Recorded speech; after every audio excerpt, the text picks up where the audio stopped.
Hello students, I am your mentor Purnima, PGT Computer Science in Kendriya Vidyalaya Sangathan, and today we will be talking about Python expressions. Python expressions have a great role in computation in any Python program. जब हम computation की बात करते हैं तो वहाँ पे हमारे ऑब्वियसली ऑपरेंड्स और ऑपरेटर्स आ जाते हैं. So what is an expression? Any valid combination of operators and operands is an expression. As you can see here, a plus b into c. यहाँ पर a, b, c मेरे operands हैं, plus and multiplication are my operators. So a plus b into c is an expression. अगर मैं result को हटा दूँ अभी यहाँ से, सिर्फ इतना कंसिडर करूँ a plus b into c, तो वो भी मेरा एक एक्सप्रेशन है. And I am evaluating this expression to assign the value of variable result. This entire statement is also called an expression. Talking about types of expressions, तो मेरे 3 categories जो mainly use करूँगी मैं Python programming में are arithmetic expressions, logical expression and relational expressions. And here we can conclude easily कि जहाँ पर मैं arithmetic operators को use करूँगी वो मेरा arithmetic expression कहलाएगा. As you can see in this example, यहाँ पर सब के सब मेरे अर्थमेटिक ऑपरेटर्स यूज़ हो रहे हैं. So these all 3 are examples of arithmetic expressions. जब मैं लॉजिकल ऑपरेटर यूज़ करूँगी तो वो मेरा कहलाएगा लॉजिकल एक्सप्रेशन, और जब मैं रिलेशनल ऑपरेटर यूज़ करूँगी तो वो मेरा कहलाएगा relational expression. As you can see here x greater than y. अब x और y जो हैं ये मेरी दो वैल्यूज़, दोनों वेरिएबल्स भी हो सकते हैं, single variables. And as you can see in this example, this x and y could be some other expression as well. जैसे यहाँ पर अगर मैं देखूँ 1 + 2 divided by 7 is an arithmetic expression. Similarly, the right hand side also is an arithmetic expression, and I am using the relational operator to compare the result of both the expressions. तो ये मेरा बन गया relational expression. Similarly, in this example also, now num mod 2 ये मेरा arithmetic expression है.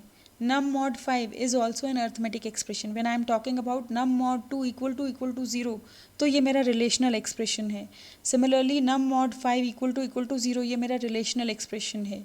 और जब मैं इन दोनों एक्सप्रेशंस के साथ अपना लॉजिकल ऑपरेटर यूज़ कर रही हूँ और, तो ये मेरा बन गया logical expression. So in general I can say that these are the mixed expressions. अब यहाँ पर आपने देखा कि किसी भी एक्सप्रेशन में arithmetic expression is very common.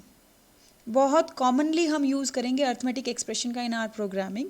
So we need to learn कि जब हम इन एक्सप्रेशंस को एवेलुएट करते हैं तो किस तरीके से फाइनल रिजल्ट कैलकुलेट किया जाता है.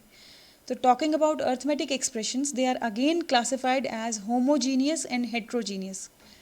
अर्थमेटिक एक्सप्रेशंस जो हैं are consisting of arithmetic operators and operands. Arithmetic operators जितने भी हैं will operate on numeric data only. तो जब मैं न्यूमरिक डेटा की बात करती हूँ, I have 4 numeric data types. कौन से? Boolean, integer, float and complex. जब मेरे सारे के सारे जो ऑपरेंड्स हैं इन एन एक्सप्रेशन वो एक ही डेटा टाइप के होंगे, जो कि बहुत रेयर होता है, तो जो मेरा एक्सप्रेशन है वो कहलाएगा homogeneous expression.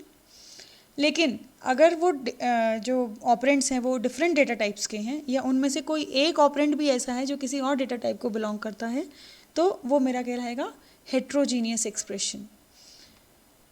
Now when we are calculating the result of some heterogeneous expression, तो एक मेजर कंसर्न जो है वो ये है कि जो मेरा रिजल्ट होगा उसका डेटा टाइप क्या रहेगा, जो फाइनल रिजल्ट होगा एक्सप्रेशन का उसका डेटा टाइप क्या रहेगा.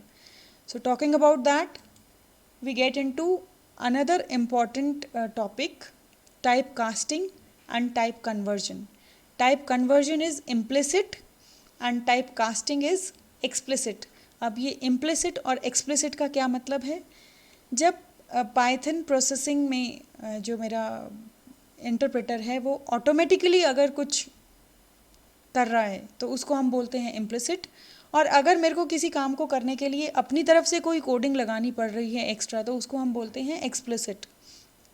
Talking about the same in detail, जैसे यहाँ पर मैंने एक हेट्रोजीनियस एक्सप्रेशन लिया है, आर को मैं इंटीजर मान लेती हूँ, I am calculating area of a circle. तो 3.14 जो है मेरा एक फ्लोट लिटरल है और आर जो है मेरा इंटीजर वेरिएबल है। Now I am having two data types in this expression, int and float. अब इसमें क्या होगा कि जो मेरा इंट है वो कम मेमोरी स्पेस ऑक्यूपाई करता है एज़ कम्पेयर टू फ्लोट, तो मेरा इंट जो है वो ऑटोमेटिकली प्रोमोट हो जाएगा इनटू फ्लोट, इम्प्लिसिटली वो कन्वर्ट हो जाएगा इनटू फ्लोट। और ये जो इम्प्लिसिटली या ऑटोमेटिकली कन्वर्ट हो गया फ्लोट में, इसको हम बोलते हैं इम्प्लिसिट टाइप कन्वर्जन या सिंपली टाइप कन्वर्जन। और जो मेरा रिजल्ट होगा इस एक्सप्रेशन का वो finally will be of type float and the data type of area will be then float. तो ये जो टाइप कन्वर्जन में जो मेरा ये इम्प्लिसिट कन्वर्जन होता है is based upon the hierarchy Boolean into int, int into float, float into complex. अब अगर इसमें से कोई भी एक डेटा टाइप, लेट सपोज अगर कोई एक्सप्रेशन होगा जिसमें बूलियन और फ्लोट होगा, तो बूलियन जो है वो प्रमोट हो जाएगा फ्लोट में, या फ्लोट और कॉम्प्लेक्स होगा तो फ्लोट प्रमोट हो जाएगा कॉम्प्लेक्स में, या इंट और फ्लोट जैसा कि हमने यहाँ पे देखा तो इंटीजर जो है वो मेरा प्रमोट हो जाएगा फ्लोट में, या इंट और कॉम्प्लेक्स होगा तो इंटीजर प्रमोट हो जाएगा किस में, कॉम्प्लेक्स में। सो सिंपल है, आई होप आपको समझ में आ गया होगा। एक्सप्लिसिट टाइप कन्वर्जन की जब मैं बात करती हूँ तो यहाँ पर अब देखो सेम स्टेटमेंट को मैंने ले लिया और मैं नहीं चाह रही हूँ कि जो मेरी एरिया की वैल्यू हो वो फ्लोट टाइप की हो, I want it to be of type integer only. तो मैं क्या करूँगी यहाँ पे, अब ये कोडिंग मैंने अपनी तरफ से लगाई है extra, int and the two brackets.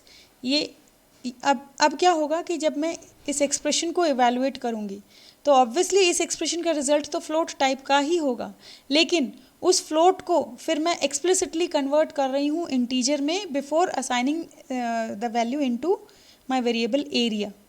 या फिर यहाँ पर जैसे मैंने देखा कि अब बी किसी भी टाइप का हो, जब मैं उसको 5 में प्लस कर रही हूँ और इस एक्सप्रेशन का जो रिजल्ट रहेगा वो उसका चाहे कोई भी डेटा टाइप हो, it will be converted into float before assigning the value into a. तो इसको हमने बोला एक्सप्लिसिट टाइप कन्वर्जन, क्योंकि ये जो कोडिंग है ये एक्सप्लिसिटली की गई है by the programmer. So I hope it is clear. अब जब हम बात करें मिक्स्ड एक्सप्रेशंस की, तो मिक्स्ड एक्सप्रेशन इवैल्यूएट होते हैं based upon the hierarchy of operator precedence. जो हाईएस्ट हायरार्की है वो एक्सपोनेंशिएशन की, देन मेरे यूनरी पॉजिटिव नेगेटिव या बिटवाइज नेगेटिव नेगेशन जो हैं वो सब आ जाते हैं। देन मेरे बाकी के मेरे जो अर्थमेटिक ऑपरेटर्स हैं वो आ गए, उसमें भी प्लस माइनस की हायरार्की कम है, जैसा कि हमने मैथ में भी पढ़ा है छोटी क्लासेस में, प्लस माइनस लास्ट में इवैल्यूएट होते हैं, सेम वे प्रोग्रामिंग में भी है।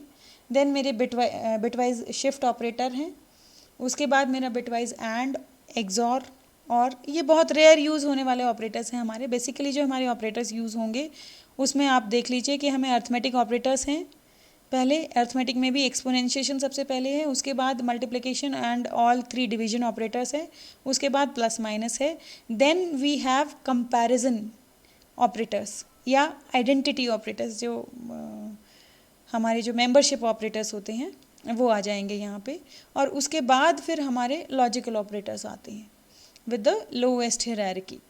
अब जैसे यहाँ पर एक एग्जांपल हम देख लें, मैंने एक एक्सप्रेशन लिया है, this is a relational expression. अगर मैं पूरे एक्सप्रेशन की बात करूँ तो ये मेरा रिलेशनल एक्सप्रेशन है, लेकिन अगर मैं ये रिलेशनल ऑपरेटर से राइट हैंड साइड और लेफ्ट हैंड साइड जाऊँ तो ये दोनों के दोनों मेरे क्या हैं, अर्थमेटिक एक्सप्रेशंस हैं। जब मैं इनको इवैल्यूएट करूँगी तो जैसा प्रेसिडेंस में मैंने देखा सबसे ज़्यादा प्रेसिडेंस जो है वो मेरी अर्थमेटिक ऑपरेटर्स की है, उसमें भी पहले डिवीजन हो गया, तो ये पहले इवैल्यूएट होगा 4 डिवाइडेड बाई 2, उसका रिजल्ट आया 2। फिर मेरा 12 प्लस 3 माइनस 2 इवैल्यूएट हुआ, 12 प्लस 3 का रिजल्ट आ गया 15, और 15 प्लस 2 हो गया 17। सिमिलरली यहाँ पर 3 प्लस 1 हो गया मेरा 4, और लास्ट में मैंने फिर अपने रिलेशनल ऑपरेटर को इवैल्यूएट किया टू गेट द आंसर, और आंसर मेरा ऑब्वियसली फॉल्स होगा क्योंकि 17 is not less than 4। So this is all about expressions in Python. Thank you.